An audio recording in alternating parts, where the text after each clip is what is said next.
من أنا من أنا من أنا لولاكم.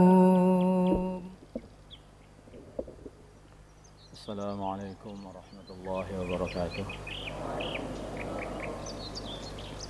إن الحمد لله نستعينه ونستغفره ونؤمن به ونتوكل عليه ونعوذ به من شرور أنفسنا ومن سيئات أعمالنا. من يهده الله فلا مضل له ومن يضلله فلا هادي له. أشهد أن لا إله إلا الله وحده لا شريك له وأشهد أن محمدا عبده ورسوله. اللهم صل على سيدنا محمد وعلى آل سيدنا محمد وعلى أصحاب سيدنا محمد والتابعين أجمعين. أما بعد،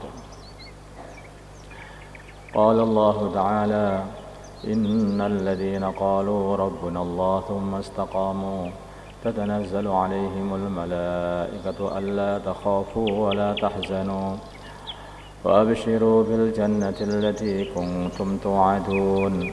نحن أولياؤكم في الحياة الدنيا وفي الآخرة ولكم فيها ما تشتهي أنفسكم ولكم فيها ما تدعون نزلا من غفور رحيم. ومن أحسن قولا ممن دعا إلى الله وعمل صالحا وقال إنني من المسلمين. Hadirin yang dimuliakan Allah Subhanahu wa taala, perkara yang paling penting adalah bagaimana kita ini bisa menghamba kepada Allah dengan hakikatnya menghamba. Menghamba sampai kita ini mempunyai gelar hamba. Karena gelar yang tertinggi bagi para hamba adalah hamba. Maka hamba yang gelarnya paling tinggi adalah baginda Nabi kita Muhammad sallallahu alaihi wasallam. Digelari oleh Allah dengan hamba. Subhanalladzi asra bi'abdihi. Maha suci zat yang telah menjalankan di waktu malam hambanya. Siapa yang dimaksud hamba ini? Adalah baginda Nabi kita Muhammad sallallahu alaihi wasallam. Hamba. Dan baginda Nabi kita Muhammad sallallahu alaihi wasallam, beliau ini bangga bila mana dikatakan sebagai hambanya Allah. Maka beliau ini suatu kali beliau makan di bawah di tanah dengan jongkok makannya. Maka ada seorang wanita yang mengatakan, ini orang makan kok seperti hamba saja, seperti hamba sahaya saja. Maka baginda Nabi Muhammad SAW mengatakan, apakah ada hamba yang lebih menghamba melebihi aku?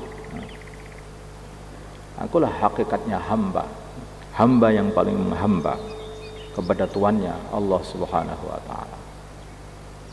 Maka hadirin yang dimuliakan, ketika beliau ditawari oleh Allah Subhanahu wa taala, apakah kamu ingin menjadi nabi yang menjadi raja atau kamu menjadi nabi yang jadi hamba, katanya. Maka baginda Nabi mengatakan, aku ingin menjadi nabi yang jadi hamba saja ya Allah, sehingga aku bisa merasakan lapar.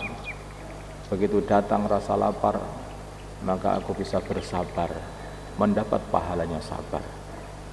Begitu aku mendapatkan makanan, maka aku merasa syukur, sehingga aku mendapat pahalanya syukur. Sehari sabar, sehari syukur, sehari lapar, sehari makan. Itu yang diingini baginda Nabi Muhammad SAW. Padahal beliau telah mengatakan bahwa beliau ini telah dikasih kunci-kunci gudangnya bumi, diberikan semuanya kepada baginda Nabi Muhammad SAW. Tetapi beliau pengennya hidup seperti hidupnya seorang hamba. Aku ini hamba, maka sudah sepantasnya yaitu hidup seperti hamba. Itu baginda Nabi. Maka hadirin yang dimuliakan Allah Subhanahu wa taala, di dalam rumah baginda Nabi pun beliau mendidik keluarganya dengan pendidikan seorang hamba. pendidikan taat kepada Allah Subhanahu wa taala. Taat begitu. Kebanyakan baginda Nabi menyiapkan makan untuk keluarga ini hanya untuk sehari saja. Besok tawakal kepada Allah. Hari ini yang penting sudah ada sediaan makanan. Besoknya itu nggak tahu, tawakal kepada Allah. Kalau datang makanan ya makan, kalau tidak ada makanan ya tidak makan. Maka datang baginda Nabi suatu hari pada salah satu rumah istrinya. Beliau bertanya, adakah makanan di rumah? Maka istrinya mengatakan, tidak ada makanan. Beliau mengatakan, kalau begitu aku tak puasa hari ini. Alangkah mudahnya. Tidak ada makanan jadi pahala, ada makanan syukur jadi pahala. Maka suatu kali juga pernah datang ke rumah salah satu istri beliau. Adakah makanan? Ada. Adakah lauk? Yang ada hanyalah yaitu cuka. Maka beliau mengatakan, sebaik-baiknya lauk adalah cuka. Cuka sudah cukup, enak dah. Makan hanya dengan cuka itu saja. Hadirin yang dimuliakan Allah Subhanahu wa taala, seumpama baginda Nabi pengen kehidupan yang hebat, yang mewah, yang lebih hebat daripada kehidupannya raja-raja dunia, Firaun, Namrud. Baginda Nabi mampu kalau baginda Nabi pengen, tetapi kehidupan yang seperti itu memang disengaja oleh baginda Nabi. Pengennya seperti kehidupan hamba, ya memang hamba yang diingini seperti itu. Namanya kehidupannya orang yang zuhud. Nanti zuhud itu berbeda dengan ketidakbahagiaan, itu beda dengan zuhud. Ada orang dia ini tidak punya apa-apa, maka dia mengatakan aku ini adalah orang yang zuhud. Belum tentu. Bukan semua orang yang tidak punya apa-apa itu zuhud. Ada orang tidak punya apa-apa, tetapi hatinya penuh ketamakan. Hanya saja dia lagi tidak kebahagiaan dunia. Ini bukan zuhud ini. Ini bukan zuhud. Tetapi ini orang yang hatinya tamak, kemudian tidak mendapatkan apa yang dia inginkan. Sebaliknya orang yang zuhud adalah orang bila mana datang dunia, maka dunia ditolak dengan kedua tangannya. Seperti itu namanya zuhud. Maka zuhud itu susah. Bukan mudah jadi orang yang zuhud itu. Mujahadah memang diikhtiari untuk berzuhud. Hadirin yang dimuliakan Allah Subhanahu wa taala.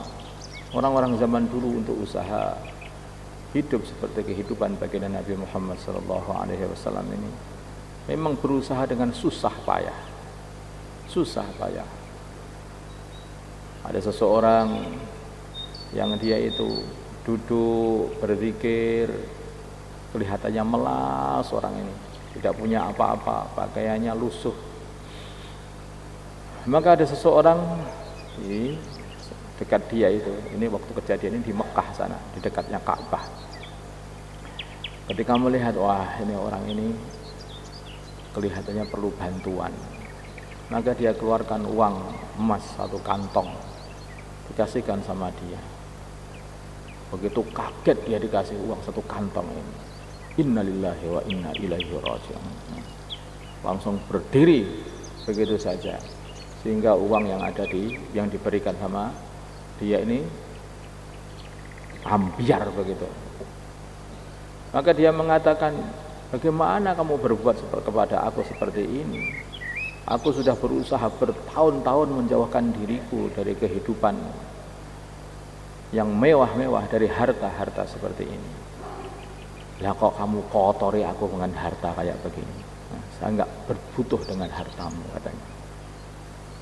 Hadirin, orang yang memberi ini mengatakan, hari itu adalah hari yang aku rasakan diriku sangat terhina.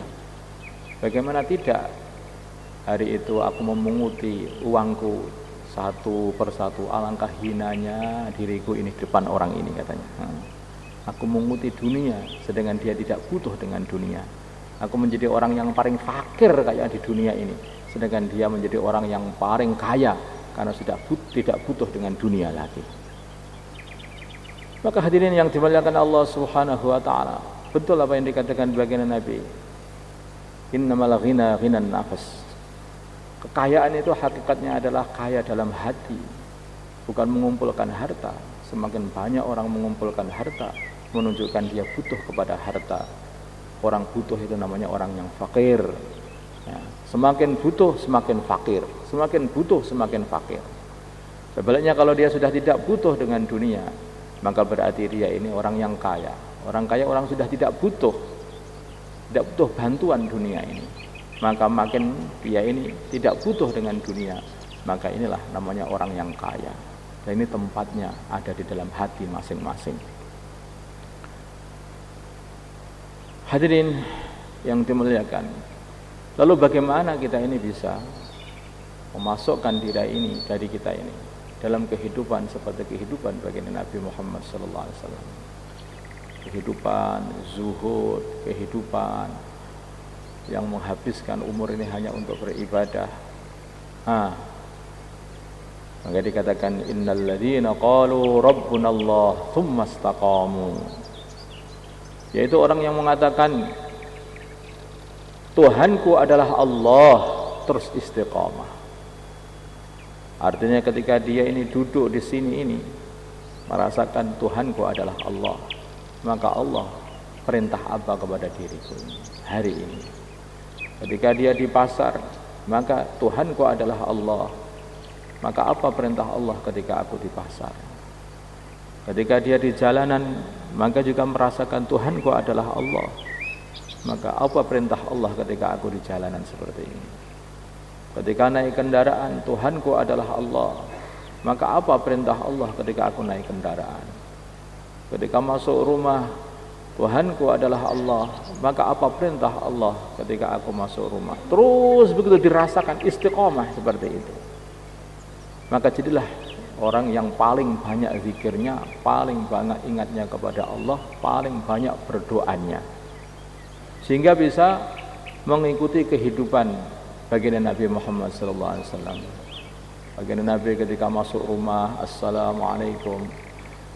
Ketika keluar rumah, beliau mengatakan, ya, Bismillah, tawakkaltu ala Allah, la haula wala quwata illa billah.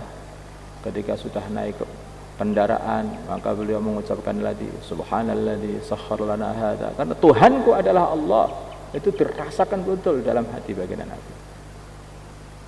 Kalau aku keluar rumah sedangkan aku tidak dilindungi oleh Tuhanku, pelindungku, maka tentu saja aku akan hancur. Maka keluar rumah mengatakan bismillah, tawakkaltu ala Allah, aku bergantung kepada Allah Subhanahu wa taala. Ketika naik kendaraan, subhanalladzi sakhkhara lana hadza ama kunna lahu muqrinin. Diserahkan semuanya ini kepada Allah Subhanahu wa taala. Yang membuat kendaraan ini lurus jalannya adalah Allah. Yang membuat kendaraan ini belak-belok itu jalannya juga Allah Subhanahu wa taala. Maka juga tawakal kepada Allah Subhanahu, berdoa kepada Allah. Bahkan ketika tidur pun juga berdoa lagi kepada Allah Subhanahu wa taala. Banyak loh orang itu tidur tahu-tahu sudah sampai akhirat. Maka sebelum tidur membaca bismikallahumma ahya wa amut. Ya Allah, aku atau amutu wa ahya, aku mati dengan namamu ya Allah, aku hidup lagi dengan namamu ya Allah. Bismikallahumma ahya wa amut atau bismikallahumma amutu wa ahya. Maka hadirin yang dimuliakan Allah Subhanahu wa taala, ini orang beriman itu kayak begitu, berbeda sekali daripada orang yang tidak beriman. Orang beriman itu terus kalau sudah istiqomah kayak seperti itu, menjadi orang istimewa. Saking istimewanya, maka begitu dia ini sowan kepada Allah, harus meninggalkan dunia ini, maka yang akan menyambut nyawanya adalah para malaikat. Tatanazzalu alaihimul malaikatu alla takhafu wa la tahzanu. Para malaikat turun menyambut nyawa mereka. Nyawa itu kalau nyawanya orang soleh, maka itu baunya wangi begitu. Nyawa itu akan diambil diletakkan di dalam kain sutra putih yang wangi juga. Maka dibawa nyawa ini, semua orang di sekitar itu berbau wangi. Semua memuji-muji, nyawa siapa ini? Nyawa siapa ini? Wangi sekali, nyawa siapa ini? Sampai begitu. Kalau nyawa ini nyawanya Allah. Kalau nyawa ini nyawanya orang yang nakal, penjahat, maka dia akan diletakkan di gombal yang begitu busuk baunya nyawa ini. Rohnya ini begitu busuk. Maka orang sekitar pun juga ini mengatakan, roh siapa? Nyawa siapa ini?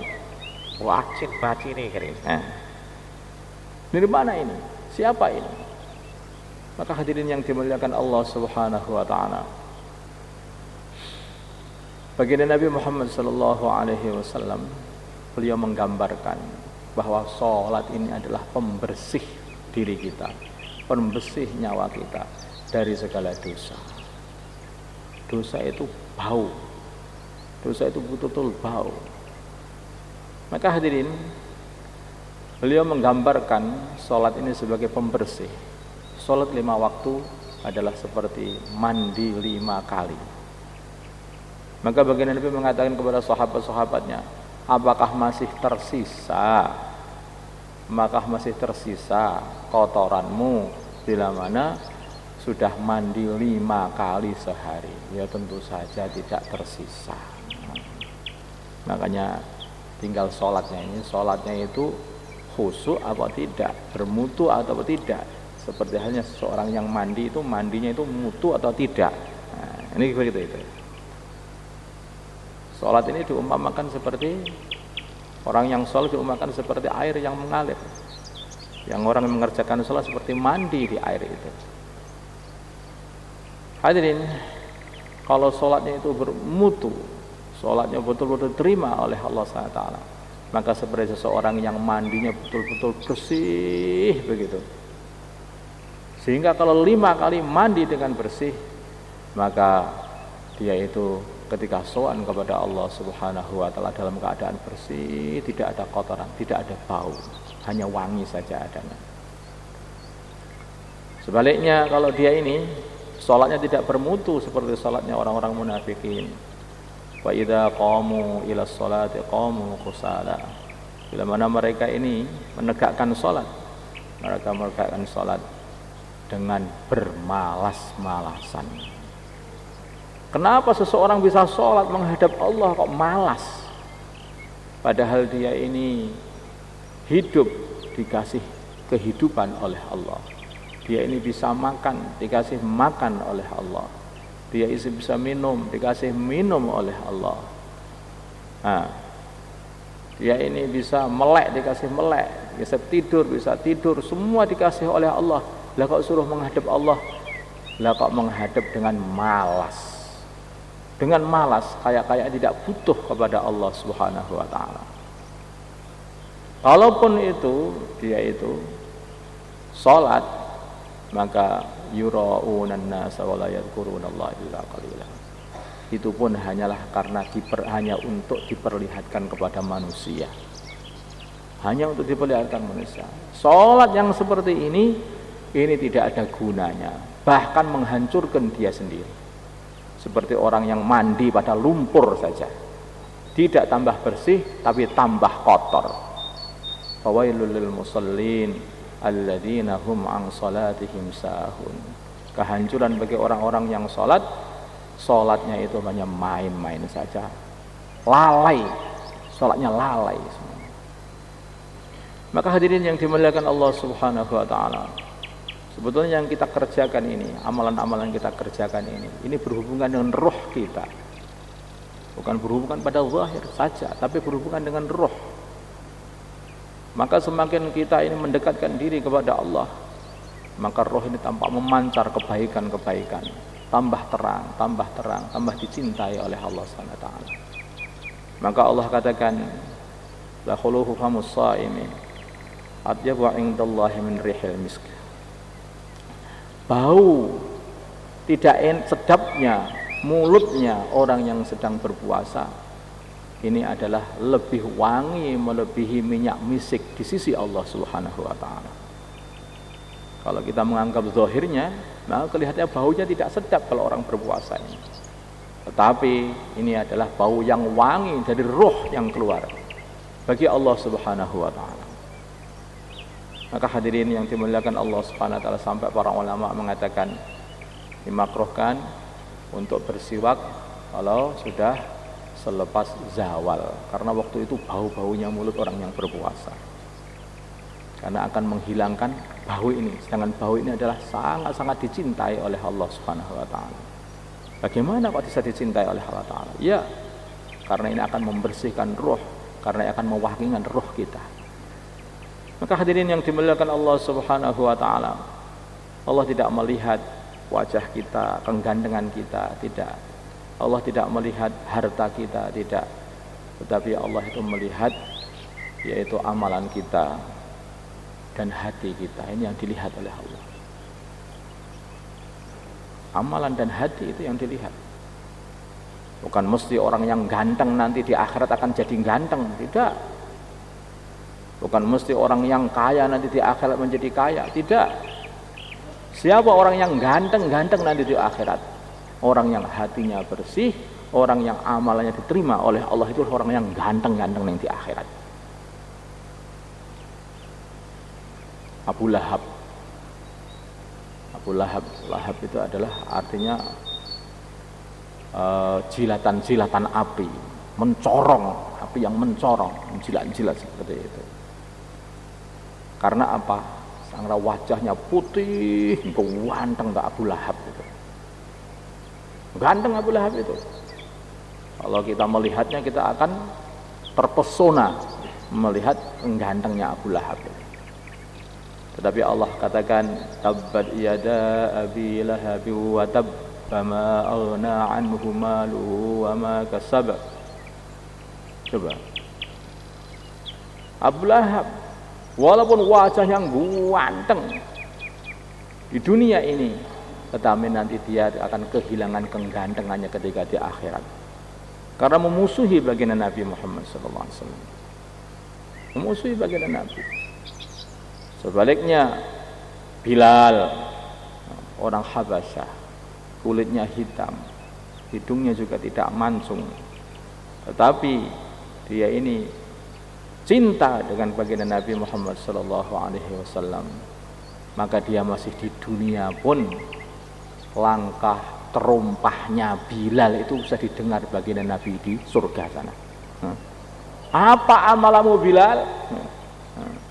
Tidak ada orang di surga itu orangnya kok jelek, itu enggak ada, ganteng semuanya di sana itu. Maka Bilal mengatakan, setiap kali aku berwudu, wahai Rasulullah SAW, aku selalu sholat syukrul wudu 2 rakaat. Ini amalannya Bilal. Maka yang dilihat oleh Allah hati dan amalan, hati dan amalan. Sayyidina Abu Bakar As-Siddiq radhiyallahu taala anhu, ini mempunyai hati yang berbeda dengan seluruh sahabat-sahabatnya baginda Nabi Muhammad SAW. Hatinya itu istimewa, sampai dipuji-puji oleh baginda Nabi. Ini hati seperti ini. Ma fadalakum Abu Bakrin illa bima waqara fi qalbi. Abu Bakar ini tidak mengungguli kalian, tidak mengungguli kalian, kecuali disebabkan apa yang ada dalam hati beliau. Betul-betul mencorong hatinya itu. Betul-betul kokoh iman yang ada dalam hati ini.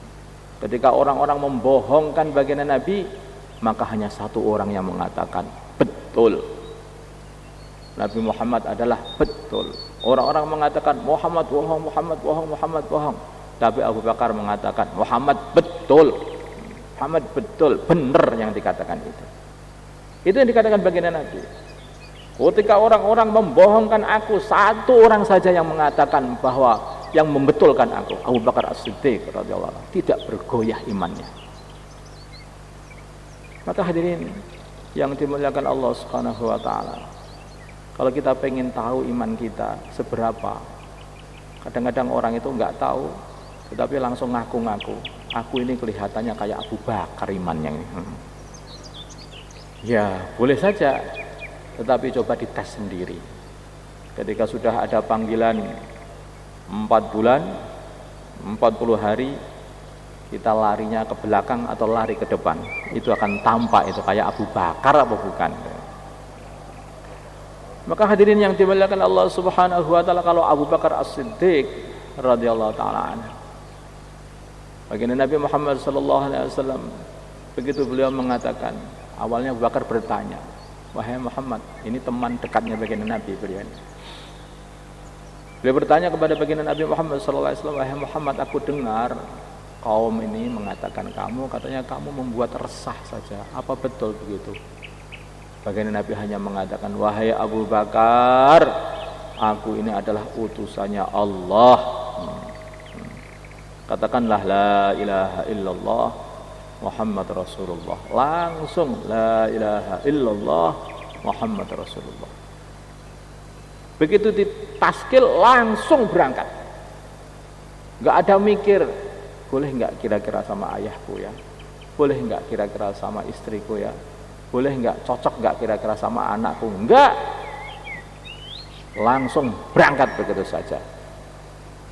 Sampai baginda Nabi mengatakan, aku tidak mengajak masuk Islam sahabat-sahabatku kecuali mesti di dalam hatinya masih ada maju mundur, mesti ada seperti itu.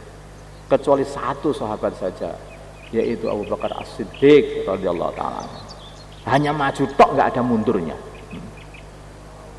Abu Bakar As-Siddiq. Maka hadirin yang dimuliakan Allah Subhanahu wa taala, akhirnya Abu Bakar disenangi oleh Allah Subhanahu wa taala, disenangi oleh penduduk langit, termasuk malaikat-malaikatnya Allah Subhanahu wa taala. Hadirin, suatu hari Abu Bakar memakai pakaian, pakai selimut begitu, pakai aba'ah. Maka seluruh penduduk langit diperintah oleh Allah untuk memakai pakaian kayak pakaiannya Abu Bakar As-Siddiq. Saking ridhonya Allah kepada Abu Bakar As-Siddiq radhiyallahu anhu. Allah pengen menunjukkan kemuliaan Abu Bakar, ditunjukkan kepada penduduk langit, para malaikat sana. Ini hati, amalan hati, tidak bergoyah sama sekali. Inilah yang dinamakan istiqomah. Imannya itu istiqomah. Maka Sayyidina Ali radhiyallahu ta'ala anhu, beliau pun mengatakan, sampai mengatakan bahwa jalan-jalan yang ada di langit lebih aku kenal daripada jalan-jalan yang ada di dunia. Walaupun beliau itu hidup di dunia, beliau itu pandangannya itu terus ke akhirat. Artinya begitu. Maka kalau kamu tanya, kayak bagian beliau mengatakan, kalau kamu tanya mengenai urusan jalan-jalan dunia, mungkin saja ada jalan-jalan yang tidak aku ketahui. Tapi kalau kamu tanya urusan akhirat, semuanya aku ketahui. Saking iman pada akhirat. Ini para sahabat seperti itu. Tampak ketika hati ini sudah bersih, hati itu menghadap, tampak di dalam kehidupan mereka. Mereka telah menghabiskan seluruh waktunya untuk beribadah, untuk berzikir, untuk berjuang, untuk Islam, untuk mencari ridha Allah, biar Allah mencintai mereka. Hanya itu saja. Walaupun mereka harus menerima satu kehidupan yang susah diterima, karena tahu dengan susah-susah di dunia seperti ini akan menjadikan Allah cinta kepada mereka. Sayyidina Mus'ab bin Umair, anaknya orang kaya, pakaiannya bagus, kehidupannya enak, makanannya enak, dimanja oleh kedua orang tuanya. Hadirin yang dimuliakan Allah Subhanahu wa taala, begitu dia paham yang paling penting adalah dicintai Allah. Yang paling penting adalah dicintai Allah. Maka akhirnya beliau tinggalkan semua kehidupan. Dikasih pilihan oleh orang tuanya, hidup enak, makan enak, pakaian bagus, tetapi kamu harus meninggalkan iman. Atau tidak ada pakaian, tidak ada harta, tidak ada makanan yang enak. Terserah kamu kalau mau masuk Islam, ikut Muhammad.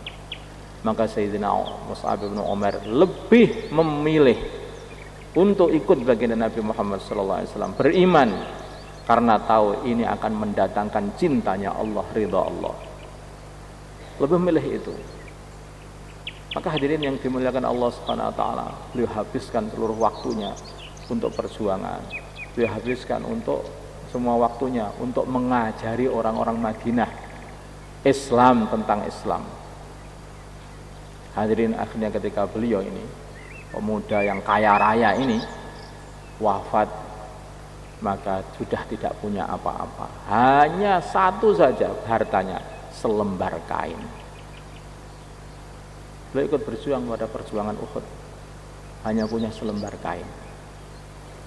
Masya Allah, ini dulu orang yang kaya raya, tapi hanya punya selembar kain.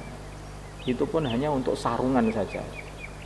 Begitu beliau wafat, hanya kain itulah yang dibuat untuk kafan.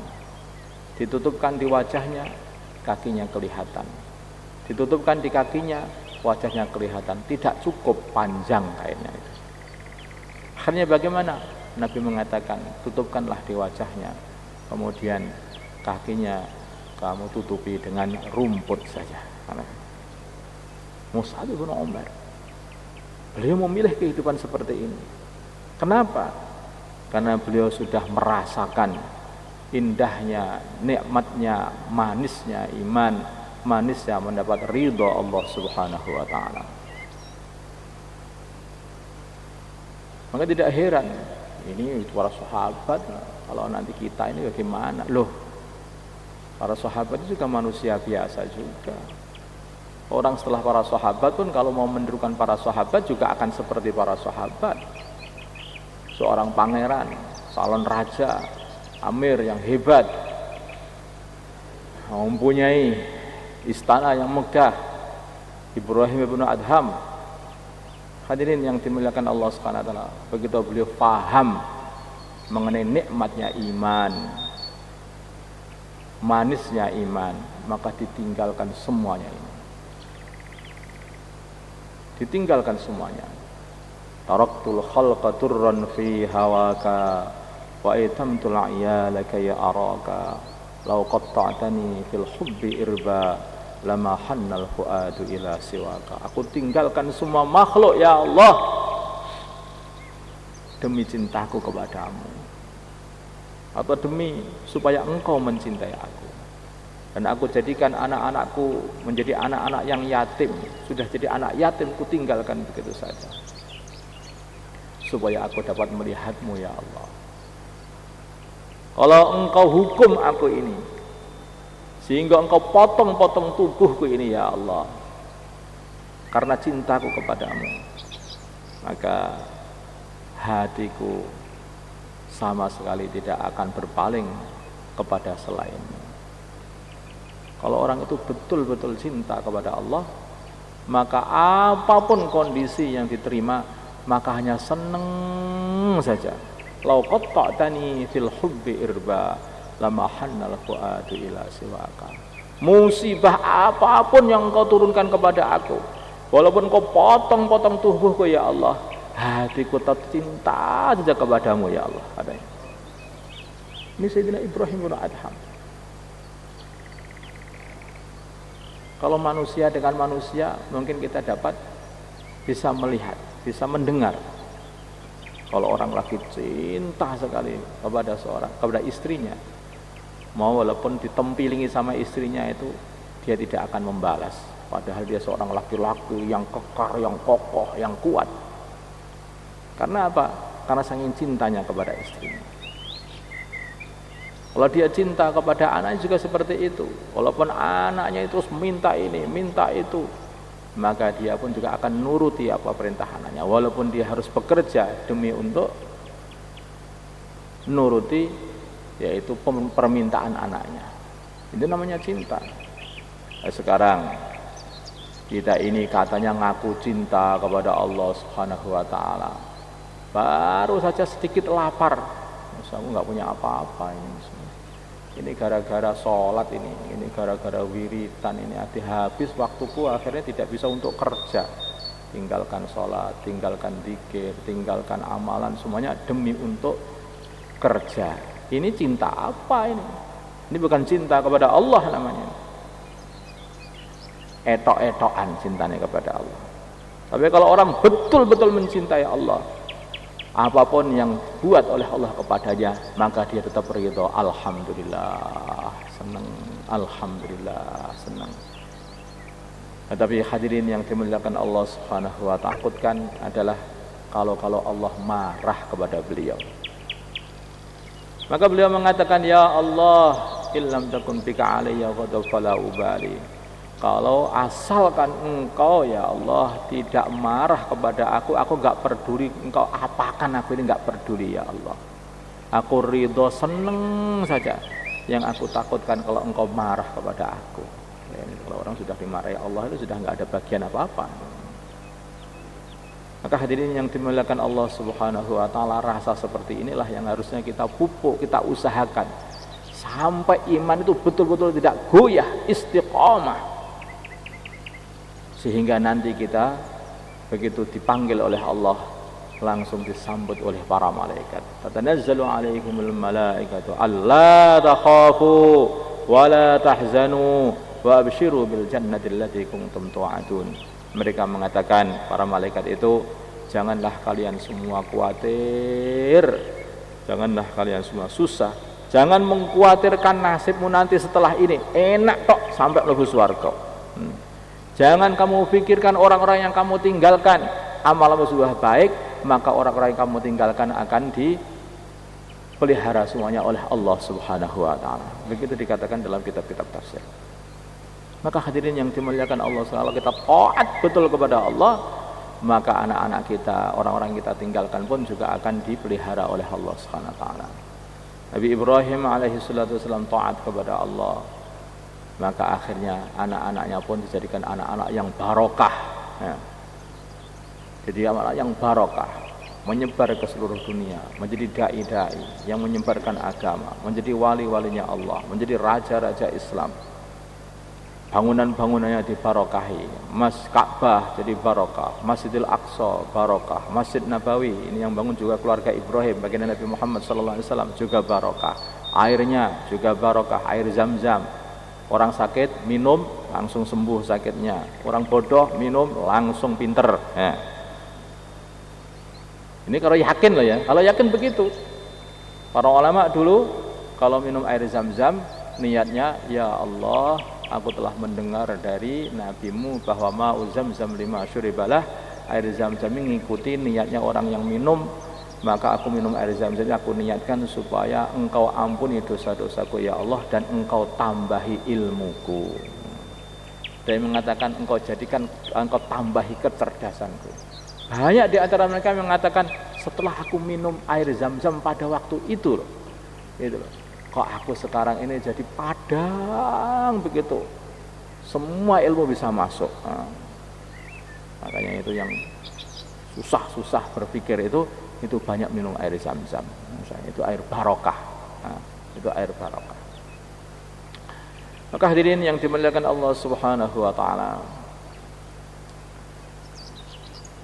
semua keberkahan yang diberikan oleh Allah Subhanahu wa ta'ala kepada orang-orang soleh, baginda Nabi, para Nabi, Nabi Ibrahim dan keluarga Ibrahim, semuanya dikarenakan yaitu takwa mereka. Takwa mereka. Diuji apapun itu sempurna, digarap dengan sempurna, ujian apapun. Wa idh ibtala Ibrahim rabbuhu bikalimatin fa'atammahun. Nabi Ibrahim ini diuji apapun, ujian itu digarap dengan sempurna, 100% benar, 100% benar. Nah, kita ini kalau diuji apapun oleh Allah, maka yang kita pikirkan apa perintah Allah ketika datang ujian seperti ini. Sekarang ujian, katanya itu ada pandemi sekarang itu bagian dari ujian. Kalau orang yang tidak berhasil diuji seperti ini, alhamdulillah, ini waktu istirahat amal kelihatannya ini. Malah leren semuanya. Sholatnya leren, zikirnya leren, dakwahnya istirahat gitu. Sedekahnya istirahat, semua istirahat habis-habisan. Wah, ini berbahaya. Ini namanya tidak sempurna. Seperti apapun ujian itu tetap kita laksanakan. Sholat dijaga, zikirnya dijaga, amalan dijaga. Karena namanya dunia ini seperti ini. Dunia itu kadang-kadang panas, kadang-kadang dingin. Dunia ini kadang-kadang ada penyakit, kadang-kadang tidak ada penyakit. Dunia seperti itu. Dunia itu seperti itu. Nah, tapi agama ini untuk diamalkan ketika dalam kondisi apapun itu bisa diamalkan. Seperti apapun bisa diamalkan. Bahkan orang yang tidak bisa bergerak sama sekali itu pun masih bisa mengamalkan agama. Masih bisa sholat. Tidak bisa sholat berdiri, sholat dengan duduk. Tidak bisa sholat dengan duduk, ya sholat dengan berbaring, miring atau terlentang. Jadi masih bisa terus sholat itu. Agama begitu mudah. Orang mau mati pun juga masih bisa sholat. Maka hadirin yang dimuliakan Allah Subhanahu wa taala, jangan dijadikan suasana panas, dingin, penyakit, sehat, berubah-ubahnya suasana ini menjadikan kita tidak istiqomah. Tetaplah istiqomah. Insyaallah Bang ya. Nah, nanti seperti istiqomah. Inilah orang-orang yang nantinya nyawanya akan disambut oleh para malaikat. Maka hadirin yang dimuliakan Allah Subhanahu wa taala, ini niat dulu. Ini niat dulu. Niatnya juga istiqomah. Lah kok niat saja tuh Pak? Wis pokoknya niat, istiqomah niat. Nah, jadi gimana Pak? Insyaallah ya. Nah, sekarang niat 4 bulan ke luar negeri. Angkat tangan saja udah, angkat tangan saja. Nah, ya, alhamdulillah. Mari jemaah sekalian, yang niat untuk negeri jauh, silakan negeri berdiri jauh dan ke belakang. Okay. Niat saja dapat pahala. Nah, monggo, niat saja. Bismillah. Niatnya sekarang, berangkatnya di musyawarah. Berangkatnya nanti terserah. Mari Pak, lihat. Monggo Pak. Silakan. Langsung niat. Pertama niat negeri jauh. Niat negeri jauh. Monggo bismillah. Berangkatnya nanti dimusyawarahkan sesuai dengan situasi dan kondisi yang sudah memungkinkan, sesuai panduan musyawarah. Mari jemaah sekalian. Sekarang niat dulu. Ada orang itu disuruh niat, tapi takutnya nanti kalau berangkat bagaimana. Nah, sekarang niat nggak ada berangkatnya loh. Mumpung nggak ada berangkatnya, mau niat Pak, monggo Bos. Nah, orang kok niat malah takut berangkat itu bagaimana? Ya malah alhamdulillah tuh kalau nanti jadi berangkat. Nah, itu loh. Monggo Pak, bismillah. Negeri jauh dan IPB silakan. Monggo bismillah. Sekarang biar dapat dulu. pahala. Nah, niat itu sudah dapat. Niatul mukmin khairun min amali. Niat walaupun mungkin nggak kesampaian itu sudah tidak baik. Monggo bismillah. Kalau sudah niat, masya Allah. Kemudian kita persiapan berangkatnya nanti sesuai dengan musyawarah. Mari jemaah sekalian. Bismillah, monggo bismillah. Termasuk 4 bulan, 40 hari niatnya seperti biasa. Bulan berapa? Nah, nanti niat saja dulu. Nanti berangkatnya dimusyawarahkan. Mari jemaah sekalian. Okay. 4 bulan, 40 hari juga boleh. Monggo bismillah. Persiapannya dengan menguatkan amal makomi di masjidnya masing-masing. Nah, mari jemaah sekalian. Ngetok nih teng Gusti Allah semangate nehe ajeng berjuang kangge agami. Ngeten lho. Diketok nih. Gusti Allah niku suweneng nek enten hamba-hambane sing pengen sing ngetok nih semangate dalam berjuang nih. Monggo bismillah. Monggo Pak, termasuk masturat. Diketok nih. Niat masturat. Masurah monggo. Silakan. Niat ini mahal jemaah sekalian, masya Allah. Begitu kita niat, kita persiapan, masya Allah. Barokah sudah Allah berikan. Nah, mari jemaah sekalian, niat 4 bulan negeri jauh, sehingga nanti tatkala sudah memungkinkan kondisinya, nah, langsung kita angkat koper dan berangkat fisabilillah. Mari jemaah sekalian, niat. Monggo bismillah. Silakan. 4 bulan 40 hari dalam luar negeri, masturat juga jemaah sekalian. Yang mau keluar masurah, monggo silakan niat keluar masurah, silakan. Bismillah. Masya Allah, semoga Allah tampik. Ya. Alhamdulillah jemaah sekalian, sekarang takrorkan tadi apa yang didengarkan. Masya Allah. Antum